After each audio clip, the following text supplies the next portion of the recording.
So আমি দিয়ে আসলাম shower দেওয়ার পরে এই হলো আমার স্কিন। আর হলো এখন আমার একটু বাহিরে যেতে হবে, সেই জন্য আগে আমি ইউজ করব হলো পিম্পলের প্যাচগুলা। যারা আমার আম্মা যান, একটা কিছু দাও, good morning kiss, thank you আমার মা। সো আমি এখন একটা একটা করে পিম্পলের প্যাচগুলো ইউজ করে ফেলি। এটা হলো সবচেয়ে বড়টা সাইজ পিম্পল হয়েছে। তারপরে এটা হলো এটা, জি জি খুলবো। আমার মেয়ে বলতেছে এগুলো খুলে ফেলো, এগুলো তো আমার ব্যথা বাবা, প্রচণ্ড ব্যথা করে। যাদের এগুলো হইছে তারাই বলতে পারবে যে এটা ব্যথাটা কত প্যাথেটিক। আমার মেয়ে পেপার পড়তেছে। আমার মেয়ে না মানে কি বলে, এটাকে কি কিউট বলবো না লক্ষ্মী বলবো বুঝি না। এই কিউট লক্ষ্মীটা ধরেন আপনার পাশেও বসে থাকবে কিন্তু কোনো জ্বালাবে না, হ্যাঁ, সব সময় মানে এমন ভাব করবে যে সে অনেক ম্যাচিউরড একটা পার্সন।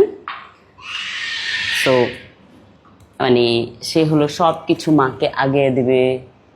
মেয়েরা আসলে এরকম হয়। মাম্মা কি হয়েছে? এটা হয়ে গেছে। এখন আমি যেহেতু বাহিরে যাব, সো সানস্ক্রিনটা ইউজ করব আজকে, আর কোনো ক্রিম ইউজ করব না, কারণ বাহিরে অনেক বেশি গরম। সো গরমের কারণে দেখা যাবে আরও বেশি পিম্পল হওয়ার সম্ভাবনা থাকবে, সেই জন্য হলো সানস্ক্রিনটা ইউজ করব।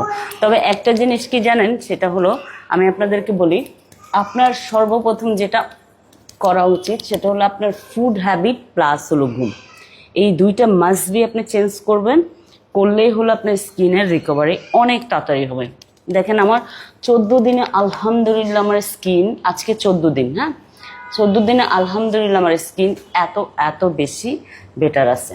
আচ্ছা এখন বাজে হলো 10টা 33। সো এখন আমি খাবো এটা হলো আপনার পেয়ারা জুস। আমাকে ডাক্তার সব কিছু গ্রিন খেতে বলছে, যেমন গ্রিন সবজি, তারপর হলো গ্রিন ফ্রুটস, সব কিছু গ্রিন। ইভেন আমার অয়েলও রেস্ট্রিকশন আছে, কিন্তু যাই বলেন অয়েলের রেস্ট্রিকশন মানতে পারি না আমি, কারণ হলো নিজের জন্য আলাদা রান্না করা অনেক বেশি ডিফিকাল্ট হয়। এই যে দেখছেন, লক্ষ্মী বলছি না, দেখছেন দুষ্টামি, পুরা পিম্পলের প্যাচগুলো আমার নষ্ট করে ফেলেছে। যারা এটা আবার সায়ান করে না, সায়ান এদিক দিয়ে অনেক কিউটি পায়, দেখছ। সো চলেন দেখা হবে নেক্সট খাবারের ভিডিওতে।